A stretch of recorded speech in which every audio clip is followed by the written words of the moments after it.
지난주에 말씀의 제목은 순종의 걸음을 시작하라 였고, 오늘 말씀의 제목은 순종의 걸음을 계속하라라는 것입니다. 순종의 걸음을 시작하였죠. 모세는 변명하고 핑계하고 주저하였습니다. 그러나 서툴지만 순종의 걸음을 시작하였습니다. 왜 시작할 수 있었냐 그러면 그것은 바로 모세를 부르시고 모세에게 사명을 주신 여호와 하나님께서 모세를 향하여 친절하셨기 때문이라는 것입니다. 하나님께서 모세를 향하여 친절하셨기 때문에 서툴지만 모세가 순종의 걸음을 시작할 수가 있었습니다. 모세는 하나님의 말씀 앞에서 많은 질문을 쏟아냈습니다. 그 질문은 변명과 핑계와 주저함의 질문이었죠. 그러나 하나님께서는 친절하심으로 대답하셨습니다. 모세와 함께 하시겠다 약속하심으로 친절하셨습니다. 모세와 함께 할 수 있도록 동역자 아론을 붙여주심으로 함께 하도록 하심에 친절로 대답하셨습니다. 이렇게 모세에게 대답하심으로 친절하셨을 뿐만이 아니라 하나님께서는 모세에게 어떻게 하심으로? 노하심으로도 친절하셨습니다. 이 모세를 향한 진노는 그를 심판하고 저주하기 위한 노하심이 아니었습니다. 모세를 향하여 여전히 친절하심으로 노하셨다. 모세가 연약함을 너무나도 잘 알고 있습니다. 모세가 변명할 수밖에 없다는 사실을 잘 알고 있는 긍휼하심의 노하심이었습니다. 그리고 기어이 하나님의 뜻 가운데로 이끌고 마는 사랑의 노하심이었다. 노하심도 무엇이다? 친절하심이다. 우리에게도 여호와 하나님께서 친절하신 줄로 믿으시기를 바랍니다. 우리의 많은 질문에, 어쩌면 우리의 핑계와 변명과 주저함의 질문 앞에서도 주님이 친절하심으로 대답하셨지요. 그럴 뿐만이 아니라 우리를 향하여 노하심도 친절하십니다. 이런 하나님의 친절하심으로 드디어일 뿐만이 아니라 기어이 모세는 어디를 향하게 되어지냐 그러면은 애굽을 향하게 되어졌다. 우리 20절 말씀 읽어보도록 하겠습니다. 출애굽기 4장 20절 말씀 시작. 20절 말씀 함께 읽도록 하겠습니다. 시작. 모세가 그의 아내와 아들 나귀에 태우고 애굽으로 돌아가는데 모세가 하나님의 지팡이를 손에 잡았더라. 모세가 애굽으로 돌아갈 때 모세는 하나님의 지팡이를 손에 잡고 있었다라고 말씀을 합니다. 그런데 이 하나님의 지팡이, 모세가 지금 애굽을 향하여 가고 있는데 손에 쥔 하나님의 지팡이는 어떠한 지팡이였습니까? 2절 말씀에 보면은 모세가 원래 가지고 있던 지팡이라는 것을 알 수가 있습니다. 하나님께서 모세에게 질문하였죠. 야, 너 손에 있는 것이 무엇이냐? 그러자 모세가 하나님, 내 손에 있는 것은 나의 지팡이입니다 라고. 이 하나님의 지팡이는 원래 누구의 것이었다? 모세의 지팡이. 어디서나 볼 수 있는 지팡이였습니다. 그리고 모세가 일상생활에 사용하던 지팡이였습니다. 바로 모세가 양떼를 몰 때 사용하던 그 지팡이가 이제 모세의 지팡이가 아니라 하나님의 지팡이가 되었다라고 말씀하고 있는 것입니다. 모세가 가지고 있는 것, 모세가 할 수 있는 것이 어떠한 것이었습니까? 모세가 가지고 있고 모세가 할 수 있었던 것은 평범한 것이었습니다. 모세가 가지고 있고 모세가 할 수 있는 것은 뻣뻣한 것, 둔한 것이었습니다. 그러나 그것이 하나님 손에 붙들리자 모세의 지팡이가 아니라 하나님의 지팡이가 되었다. 하나님께 붙들릴 때에 하나님의 지팡이가 되어졌을 뿐만이 아니라 그것이 바로 하나님께 드려질 때에 하나님의 지팡이가 되어졌다는 것입니다. 예수님께서 말씀을 가르치십니다. 빈들입니다. 수많은 사람들이 배고파하고 있습니다. 그 배고픔에 대하여 예수님께서 그들을 불쌍히 여기셨습니다. 그리고 제자들을 향하여 질문을 합니다. 야, 너희에게 있는 것이 무엇이냐? 모세에게 뭐라고 질문했어요? 내 손에 있는 것이 무엇이냐라고 질문하셨는데 예수님께서는 정말로 배고파하는 그 수많은 사람들을 불쌍히 여기시면서 제자들에게 질문하셨어요. 너희에게 있는 것이 무엇이냐? 그러자 그들의 대답이 무엇입니까? 물고기 2마리와 보리떡 5개입니다. 물고기 2마리와 보리떡 5개는 많은 것이 아닙니다. 그 물고기 2마리와 보리떡 5개를 가지고 있었던 사람이 누구냐 그러면은 가난한 자였어요. 어린 아이였어요. 이 보리떡 5개죠. 물고기, 감사해요. 나이를 든다 보니까 이거 주여. 이 오병이어를 굉장히 크게 생각하는데 그것은 어떠한 것이라고요? 가난한 자가 가지고 있었던 것. 가난할 뿐만이 아니라 어떤 자? 어린 나이에 적고 작은 것이었다는 것을 우리들은 기억해내야 돼요. 그 적고 작은 것이라 할지라도 주님의 손에 드려지자 5,000명이 먹었습니다. 성경은 분명히 기록하고 있습니다. 그 5,000명이 어떻게 먹었냐 그러면은 겨우 먹은 것이 아니라 원대로 먹었다. 그 5,000명이 원대로 먹었을 뿐만이 아니라 배불렀다. 원대로 먹고 배불렀을 뿐만이 아니라 잘 알다시피 뭐라고요? 남았다. 12바구니나 남았다라고 분명히 말씀하고 있어요.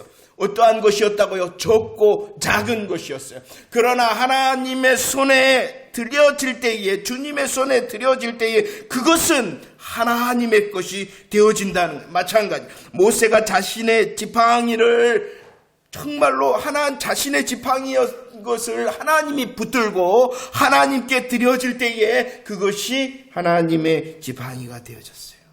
그럴 뿐만이 아니고요. 붙들릴 때, 드릴 때일 뿐만이 아니라 하나님을 의지할 때, 하나님만을 의지할 때에 하나님의 지팡이가 되어지는 것입니다.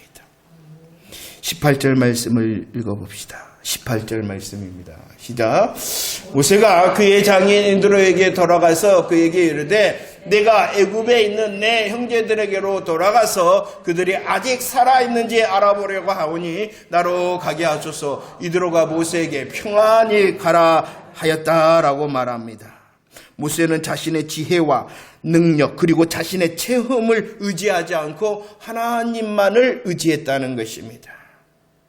하나님의 지팡이는 하나님께 붙들릴 때, 하나님의 지팡이는 하나님께 드려질 때, 하나님의 지팡이는 하나님만을 의지할 때. 보세요. 모세는 지금 어떠한 경험을 하고 왔냐 그러면은 불타는 떨긴 나무 가운데 임하시는 하나님의 영광을 체험한 자가 바로 모세였습니다. 하나님의 영광을 체험했을 뿐만이 아니라 지팡이가 뱀이 되고 꼬리를 잡았더니 다시 지팡이가 되어지는 놀라운 표적을 경험한 자가 모세였습니다. 그뿐만이 아닙니다. 자신의 손을 품에 넣었더니 어떻게 되었다고요? 나병이 발하였고 다시 하나님의 말씀에 순종하여 다시 품에 넣었더니 어떻게 되었다고요? 본래대로 돌아오는 놀라운 체험을 하였다는 것입니다. 그리고 약속도 받고 너가 나일 강물을 땅에 부으면은 그 강물이 뭐가 되겠다? 피가 되겠다라는 놀라운 약속의 말씀을 받은 사람이 누구였다? 모세였다. 그러나 이런 놀라운 영광의 경험과 체험을 하여 장인 이들에게 갔는데 18절 뭐라고요? 내가 말입니다. 말하고 있지 않는다는 거예요. 오직 모세는 장인 이드로를 향하여 자신의 애굽행에 대하여 설명을 할 때에 자신의 사명만을 이야기한 거예요. 자신이 해야 될 일만을 말한 거예요. 내가 말입니다. 이런 놀라운 체험을 했습니다. 그러니까 가봐야 되겠네요. 이렇게 말하지 않았어요. 이게 바로 하나님의 지팡이인 것입니다. 자신의 경험, 체험 의지하지 않고 누구만 그를 말씀하시는 하나님만을 의지했다는 것이에요. 모세 자신의 능력도 아니었습니다. 놀라운 체험도 아니었습니다. 오직 부르시고 보내시는 하나님만을 의지하였기 때문에 모세의 지팡이가 아니라 하나님의 지팡이가 되어졌다는 것입니다. 하나님께 붙들리고 하나님께 드려지고 하나님만을 의지하는 지팡이, 이 하나님의 지팡이를 손에 잡고 지금 애굽을 향하여 가고 있다는 것입니다. 이 애굽을 향하여 가는 모세의 순종의 걸음을 향하여 장인 이드로는 축복하였죠. 평안히 가라, 평안히 가라. 하나님의 지팡이를 쥐고 애굽을 향하는 이 순종의 걸음을 한 이 모세를 향하여 이드로가 평안히 가라 축복하였습니다. 그리고 하나님께서는 이 이드로의 축복처럼 모세를 평안케 하였다라고 말씀을 하고 있어요. 19절 말씀을 읽어볼까요? 19절 말씀 시작. 여호와께서 미디안 모세에게 이르시되 애굽으로 내 목숨을 노리던 자가 다 죽었다. 내 목숨을 노리던 자가 다 죽었다. 4장 3절에서는 모세는 뱀이 된 지팡이 앞에서 어떻게 했냐 그러면은 뱀이 된 그렇죠. 피하였다. 이 뱀은 무엇을 상징한다고요? 사단 마귀를 상징하나 모세의 목숨을 찾던 바로가 바로 뱀을 상징하는 거예요. 그 뱀 앞에서 이 모세는 어떻게 했어요? 피하였죠. 출애굽기 2장 15절 바로가 모세를 죽이고자 찾을 때에 이 모세는 어떻게 합니까? 피하였습니다. 도망자가 되어졌습니다. 그러나 이제 하나님의 명령의 말씀 앞에서 순종의 걸음을 시작하자 하나님께서는 내 목숨을 노리던 자가 다 죽었다 하며 모세의 지난날의 실패와 문제를 해결해 주셨다. 이렇게 말씀하고 있는 것입니다.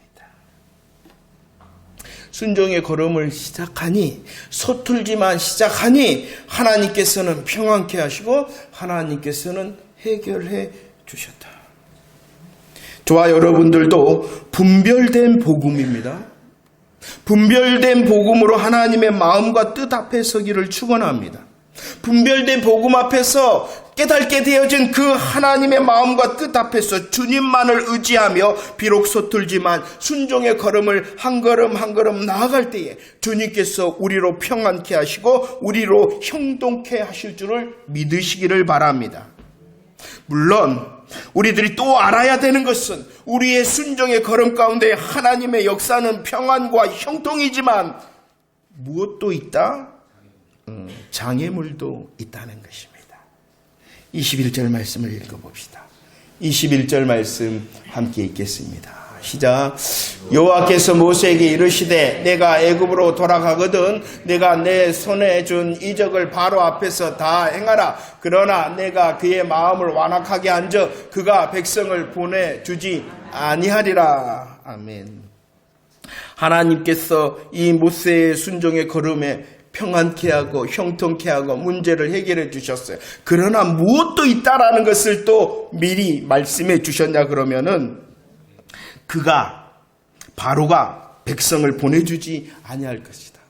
모세의 사명이 뭐냐 그러면은 애굽에서 이스라엘 백성들을 데리고 나오는 거잖아요. 그런데 그 말을 바로가 들을 것이다 안 들을 것이다? 안 들을 거다. 장애물, 너는 순종하지 마. 너의 순종의 걸음 가운데 장애물이 있을 것이다 라고 우리 하나님께서 미리 말씀해 주셨어요. 바로의 마음이 어떻게 할 것이다? 완악할 것이다. 강팍할 것이다. 억세게 고집스럽고 모질고 까다로울 것이다 라고 말씀하고 있습니다. 바로의 완악함은 이 모세의 순종의 걸음에 장애물이 되어졌다는 것입니다. 그렇기 때문에 이 바로의 완악한 강팍함으로 이스라엘 백성들은 더 고통을 당하였습니다. 고통을 당하는 이스라엘 백성들이 또 모세를 어떻게 했습니까? 원망하기도 하였습니다. 장애물이었어요. 그러나 오늘 본문의 말씀을 조금 더 잘 살펴보십시오. 하나님은 장애물이 있을 것이다. 보내지 않을 것이다. 백성들을 바로가 완악할 것이다 라고 말하는데 그 바로의 완악한 마음에 대하여 어떻게 말씀하고 있냐 그러면은 내가 그의 마음을 완악하게 할 것이다. 내가가 누구예요?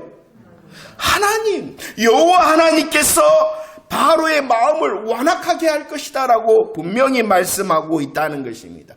이 말씀은 잘 이해를 하셔야 돼요. 잘 이해를 하셔야 돼요. 이 말씀은 바로가 스스로 자기 마음을 완악하게 할 것이라는 것이에요. 누가 완악하게 한다고요? 바로가 마음을 완악하게 잘 이해를 해야 된다 그랬어요. 바로가 마음을 완악하게 한다. 그러면 완악함의 책임이 누구예요? 바로예요. 신앙생활 할 때 잘 이해해야 되는 문구예요. 성경은 내가 그의 마음을 완악하게 한즉 이렇게 분명히 기록하고 있어요. 그러나 이 성경을 잘 이해를 해야 되냐 그러면은 이 완악함의 주체자는 누구냐 그러면은 바로 스스로라는 것이에요. 그렇기 때문에 완악함의 책임은 누구에게 있냐 그러면은 바로에게 있는 거예요. 그러나 이 바로가 자기의 마음을 완악하게 한 것은 하나님께서 은혜를 베푸시지 않고 바로의 마음을 그대로 두셨기 때문이라는 것이에요.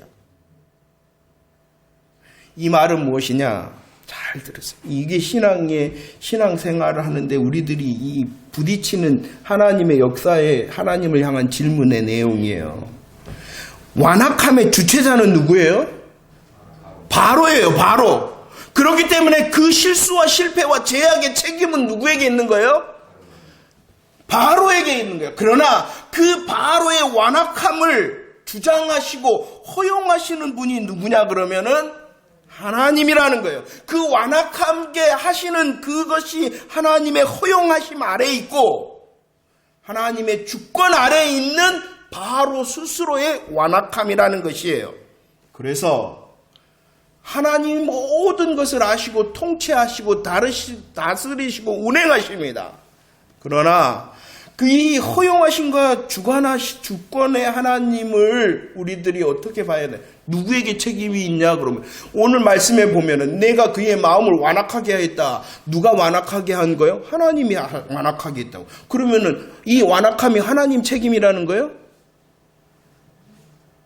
아니라는 거죠. 누구의 책임이에요? 여러분들 우리도 마찬가지예요.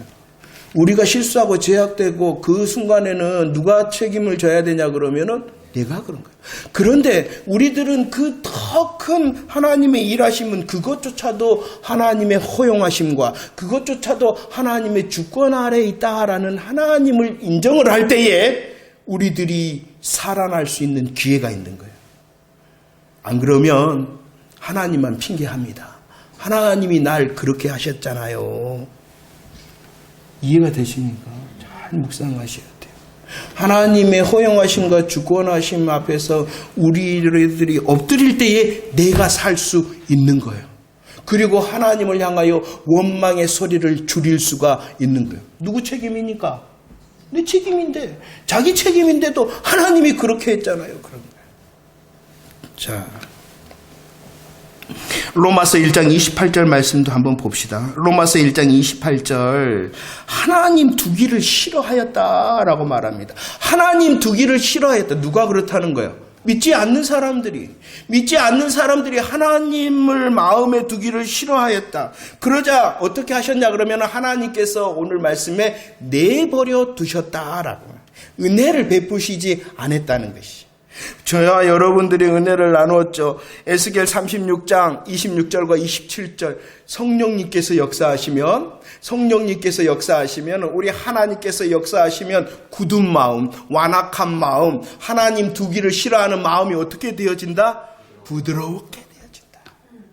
내버려 두시지 않으면 그냥 그대로 허용하시고 그대로 놔두시면 어떻게 되어지는 거예요? 굳은 마음 그대로 죄의 책임은 누구에게 있어요? 자기에게 있기 때문에 망하는 것이에요.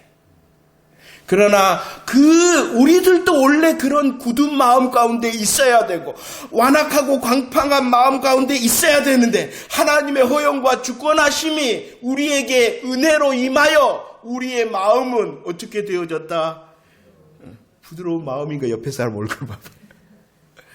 잘 이해를 하시고 하나님의 허용하심과 주권 앞에 엎드려 하나님 제가 책임자입니다. 그런데도 내게 은혜를 베푸시기를 원합니다라고 하나님의 일하심 앞에 엎드릴 때에 저와 여러분들 우리가 살 수 있는 거예요. 아무튼 그런데 하나님께서 이 바로는 어떻게 하신 거예요? 내버려 두셨어요. 완악한 마음, 굳은 마음으로 내버려 두셨어요. 하지만 여전히 주인은 누구이시다? 하나님이시다. 이 바로의 주인도 누구시다? 하나님이시다. 하나님이 허용하심으로, 하나님이 은혜를 베푸시지 않으므로, 하나님이 주인 되심으로 여전히 바로를 향하여서도 일을 하고 있다는 거예요. 그것이 이해가 돼야 돼요. 바로의 완악함은 모세의 순종의 걸음의 장애물이었지만 그 장애물조차도 누가 허용하시는 거예요? 하나님이 허용하시고, 누구 아래 있는 거예요? 하나님 아래 있는 거예요.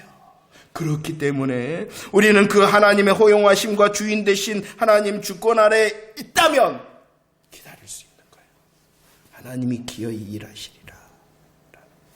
하나님의 시간과 때가 되어지면은, 하나님의 시간과 때에 주를 인정하고 하나님 앞에 인내하였던 그 시간이 다 되어지면은 주님이 해결하실 것이기 때문이라는 거예요. 출애굽기 4장 23절 말씀을 읽어봅시다. 23절 말씀입니다. 시작. 내가 내게 이르기를 내 아들을 보내주어 나를 섬기게 하라 하였고, 내가 보내주기를 거절하니 내가 내 아들과 내 장자를 죽이리라 하셨다 하라 하시니라 라고 하나님의 허용하심과 하나님의 주권 아래서 바로가 강팍하였습니다. 그러나 하나님의 시간이 되어지고 하나님의 때가 되어지면 어떻게 되어집니까? 이 바로의 완악함 때문에 바로의 아들과 이스라엘의 애굽의 장자들은 어떻게 되어져요? 죽음의 심판에 임합니다. 그러나 그 하나님의 시간과 때가 죽음의 심판이기도 하지만 또 어떠한 시간이기도 해요? 모세와 이스라엘에게는 유월절 어린 양의 피 안에 있는 자, 복음 안에 있는 자에게는 심판의 시간이 아니라 장애물이 해결되어지는 시간이고 구원의 시간이 되어진다라고 말씀하고 있다는 것입니다. 저와 여러분들이 순종의 걸음을 걸을 때에 장애물이 있을 것입니다. 그것조차도 하나님께서 허용하시고 하나님의 주권 아래 있는 것입니다. 그렇다면 우리들은 그 순종의 걸음을 멈추지 말고 하나님을 인정하고 의지하여 하나님의 시간을 기다리면 오히려 그 시간이 나를 구원하시고 나의 문제를 해결하시는 능력의 시간이 되어질 줄로 믿습니다. 여호와 하나님께서 우리가 시작한 순종의 걸음이 계속 되어지기를 원하십니다. 우리들이 비록 서툴지만 순종의 걸음을 계속할 때에 우리로 평안케 하고 형통케 하실 줄을 기대하는 저와 여러분들이 되어지기를 축원합니다. 그 순종의 걸음에는 또 다른 장애물이 있을 것입니다. 그러나 그 장애물조차도 하나님 아래 있구나, 하나님의 허용하심과 주권 아래 있다는 사실을 알고 하나님의 시간과 때를 기다림으로 해결받음을, 구원받았음을 찬송할 수 있는 간증자들이 다 되어지기를 축원합니다. 이렇게 순종의 걸음을 가고 있습니다. 그런데 말입니다, 어떠한 일이 있었다? 24절 말씀입니다. 24절 말씀 시작. 모세가 길을 가다가 숙소에 있을 때에 여호와께서 그를 만나사 그를 죽이려 하신다. 모세가 하나님을 만났습니다. 하나님의 부르심 앞에 순종합니다. 순종의 걸음 서툴지만 애굽을 향하여 나아갑니다. 애굽을 향하여 나아가는데 여호와께서 그를 만났다. 왜 만났다? 모세를 죽이려고. 아니, 하나님의 지팡이를 잡고 순종의 걸음을 나아가고 있는데 왜 하나님께서 모세를 죽이시려고 하신 걸까요? 그것은 바로 하나님께서 의도하심이 있었기 때문입니다.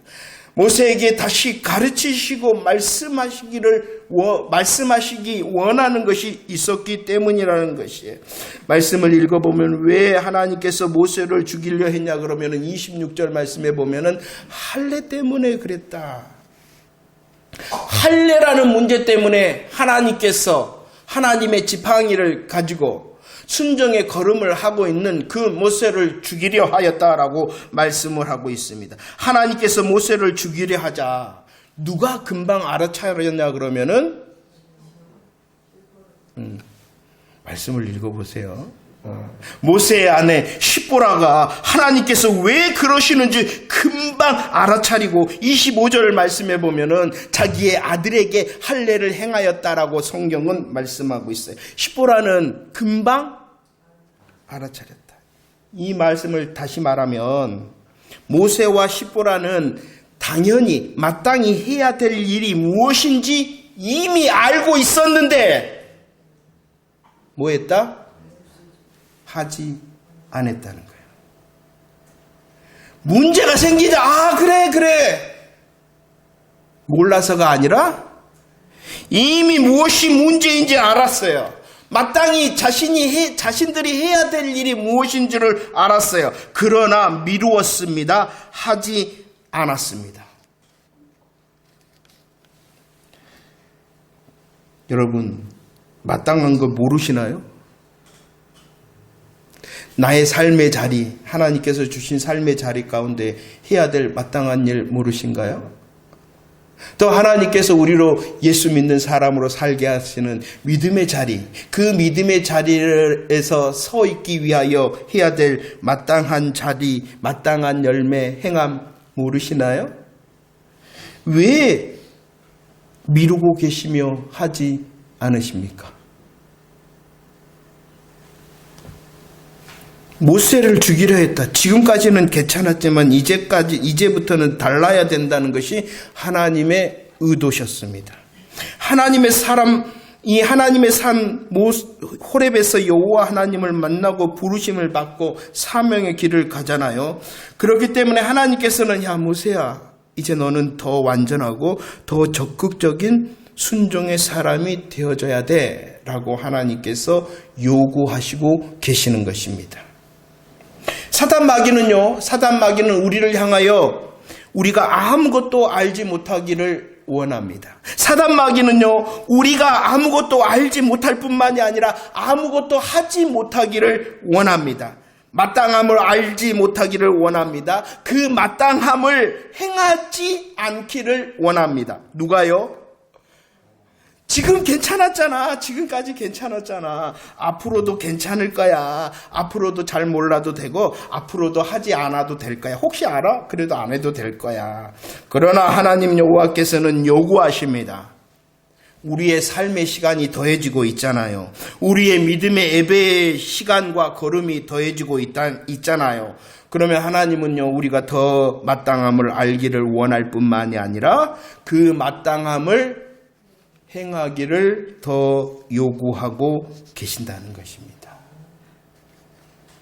히브리서 11장 6절은요, 이렇게 말씀합니다. 믿음은 누구를 기쁘시게 하는 거다?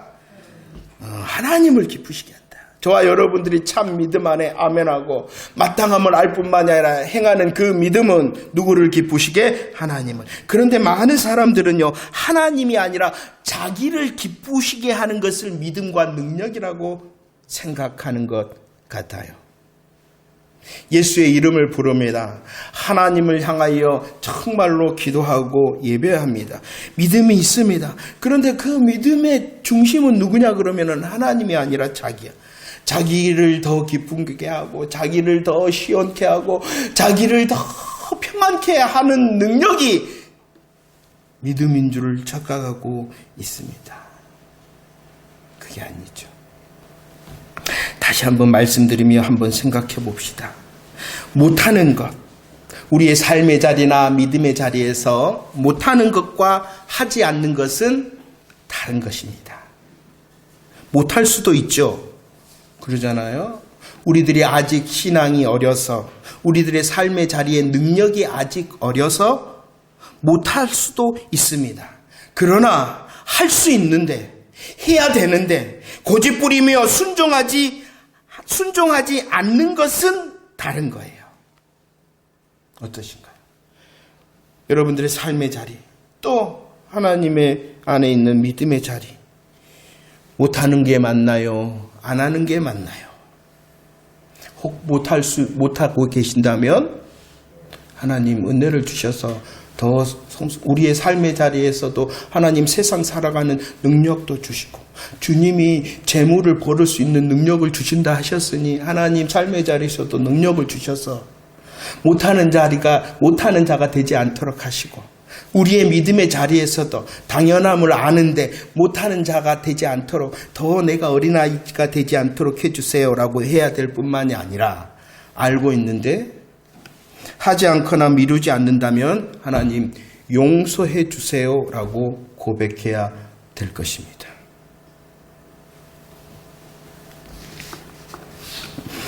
복음의 진리와 복음의 행복 가운데 있다면 우리들은 더 하나님의 마음과 뜻에 관심을 가질 수밖에 없을 것입니다.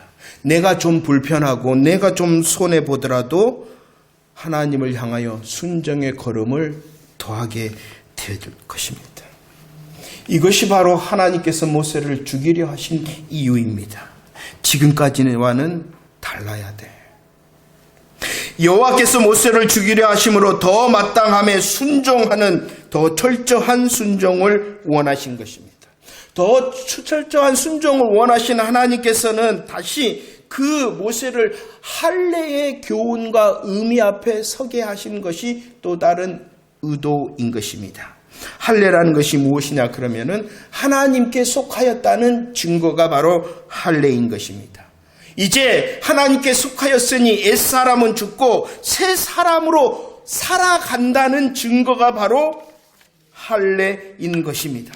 할례 앞에서 서게 하셨어요. 하나님께서는. 자, 모세야, 너는 이제 더 순종해야 돼 라고 말씀하실 뿐만이 아니라 모세야, 너는 할례에 속한 사람이잖아 라는 것을 다시 보여주기 위하여 이 모세를 죽이려 했던 것입니다. 모세가 하나님께 속하여 있을 뿐만이 아니라 이제 너는 너의 능력과 체험을 의지하는 옛사람이 아니라 오직 더 하나님만을 의지하는 새 사람으로 너는 살아가야 돼 라는 것을 말씀하시기 위하여 이와 같은 일이 벌어졌다는 것입니다. 고린도전서 10장 1절과 2절 말씀을 보십시오. 고린도전서 10장 1절과 2절 말씀입니다. 자, 모세에게 속하였다. 이스라엘 백성들이 모세에게 속하여 구름과 바다 가운데서 무엇을 받았다? 세례를 받았다.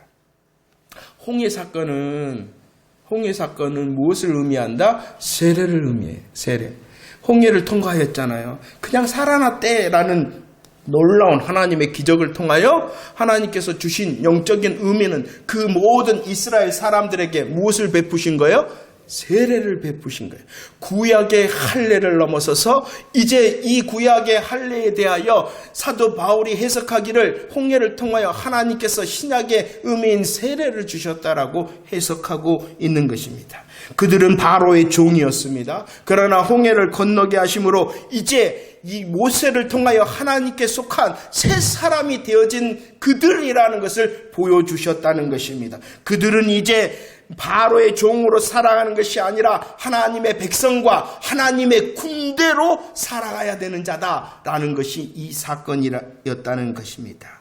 그런데 누구도 세례를 받았어요?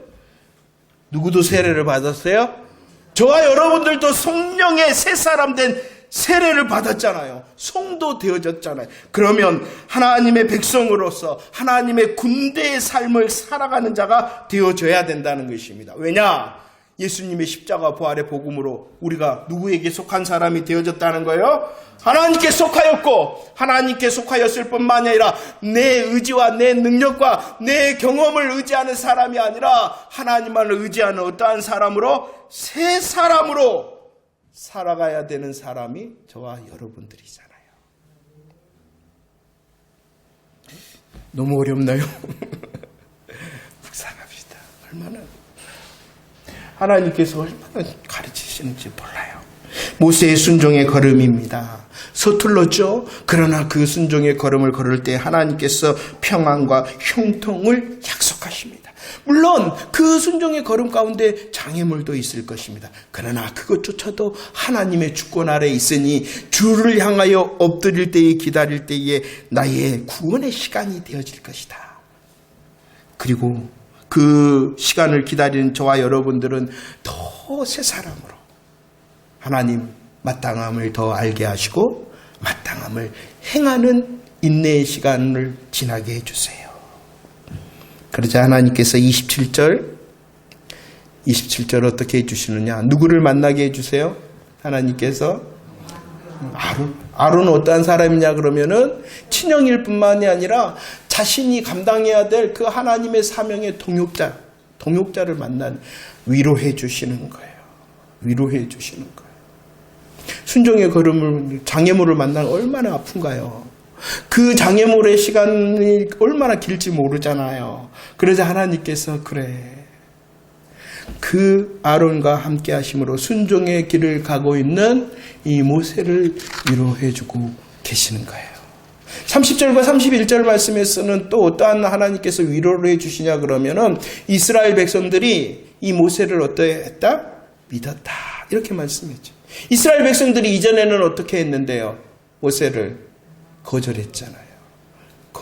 그러나 순종의 걸음을 걷고 있고 또 그 인내의 시간을 걸어야 되는 모세를 향하여 하나님께서 백성이 믿음해라고 하시며 위로해주고 계시는 거예요. 얼마나 하나님께서 밀당을 잘하시는지 모르겠어요. 장애물 가운데 있습니까? 하나님의 마음과 뜻으로 몸부림치고 있는데 아직도 잡혀있는 장애물의 시간에 있습니까? 그러나 장애물의 시간만 있는 것이 아니라 그 장애물 가운데서도 하나님은 분명히 위로하고 계실 거예요. 그 위로를 통하여 우리들이 견딜 수 있는 것입니다. 말씀을 정리합니다. 여호와 하나님께서 모세를 부르셨습니다. 그리고 사명을 주셨습니다. 그 부르심과 사명 앞에서 모세는 서툴지만 순종의 걸음을 시작하고 계속합니다. 이 모세에게만 부르심과 소명이 있는 것이 아니라 바로 저와 여러분들도 부르시며 사명을 주시고 계십니다. 우리 베드로전서 2장 9절 말씀 고백합시다. 베드로전서 2장 9절 말씀입니다. 시작. 그러나 너희는 택하신 족속이요 왕같은 제사장들이요 거룩한 나라요 그의 소유된 백성이니 이는 너희를 어두운 데서 불러내어 그의 기이한 밑에 들어가게 하시니에 아름다운 덕을 선포하게 하려 하십니다. 저와 여러분들은 택하심을 받은 자, 택하심을 받아서 예수님의 십자가 부활로 하나님의 소유된 하나님의 것이 된 사람들, 그렇기 때문에 우리는 나라가 되어졌어요. 하나님의 것이 되어졌을 뿐만 아니라 하나님의 간섭하심과 하나님의 통치함을 받는 나라가 되어진 거예요.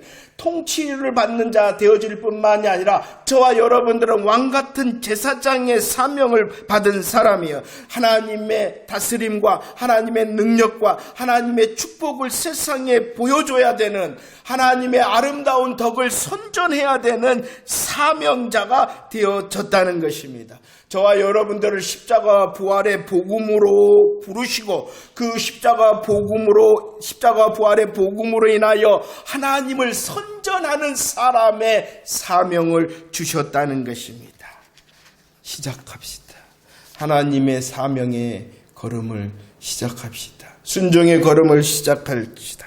그럴 때에 저와 여러분들이 평안과 형통을 누릴 수 있을 것입니다. 장애물이 있다 하더라도 두려워하지 말고 염려와 정말로 근심을 정말 내려놓는 하나님의 허용하심과 주권 앞에서 참참히 기다려낼 수 있는 저와 여러분들이 되어지기를 축원합니다. 쉽지 않을 것입니다. 로마서 6장 13절 말씀입니다. 로마서 6장 13절 말씀. 시작. 또한 너희 지체를 불의의 병으로 저에게 내주지 말고 오직 너희 자신을 죽은 자 가운데서 다시 살아난 자 같이 하나님께 드리며 너희 지체를 의의 무기로 하나님께 드리라. 우리의 손과 발이, 우리의 입이, 우리의 귀가 달라지는 것이 아니에요. 그대로인데 누구에게 붙들리고 누구에게 드려지고 누구에게 의지하느냐에 따라서 달라진다는 거예요. 우리의 손이 달라진다고요? 우리의 발을 아니요, 그대로예요. 누구에게 붙들려, 누구에게 드려져, 누구를 의지하느냐에 따라서 의의 무기가 되어지느냐, 불의의 무기가 되어지느냐, 이렇게 말씀하고 있습니다. 순종하는 거 어려워요, 쉬워요? 순종할 때 장애물을 만날 때에 우리의 마음 지키는 거 어려워요, 쉬워요? 어렵지요. 그렇기 때문에 하나님 더 붙들어 주시고 더 드릴 수 있도록 해주시고 더 하나님만 의지하여 의의 무기의 삶을 살 수 있어요. 그러기 위해서는 뭐 해야 되냐 그러면은요, 15장 고린도전서 15장 31절 우리 고백합시다. 시작. 형제들아, 내가 그리스도 예수 주와 가진 바 너희에 대한 나의 자랑을 두고 단언하니.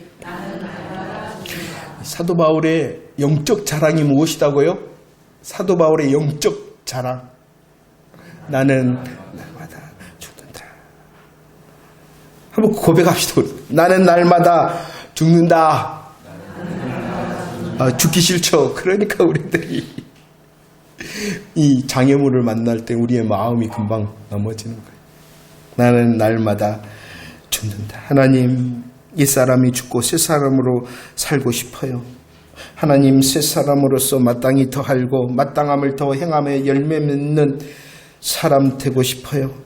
알고 있으면서 아닌 척 모른 척 할 수 없는 척 하지 않는 새 사람으로 살고 싶어요. 그러기 위해서는 뭐 해야 된다?